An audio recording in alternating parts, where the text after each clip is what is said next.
The space was really compact. The plan just had to be hyper efficient. Where we arrived at, we're all super happy with.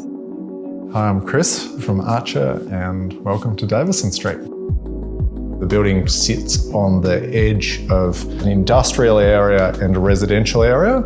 So the brick is a nice kind of way to transition between those two. We've used the old sawtooth geometry of the old sheds around here. When you open the door, the first thing you see isn't just a plasterboard wall. When we were thinking about the materials that we were going to use, my mind obviously went to my childhood and this idea of a timber ceiling kind of resonating.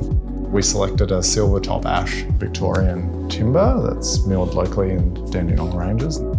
For the wall linings throughout the project, we used OSB. I really love the way light moves across it. It just adds another layer of texture to the house that I find it really rewarding. The kitchen becomes a real kind of hub, and there's a public dining table in front of that.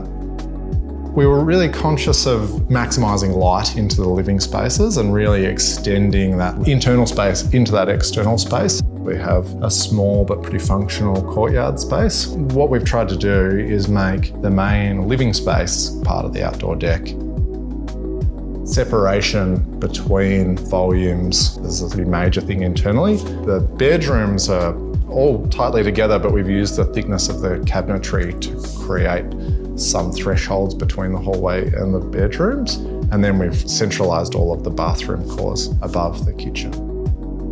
When we're trying to fit a lot of program in a small footprint, you need to do things like minimise the amount of sinks. So if you've got a sink in a bathroom, use that same sink and area for the laundry. Above the staircase, we've got room for a little cubby. There was a small amount of space left over and we've used that as an outdoor garden shed. Little bits like that around the building deliver like a lot of value.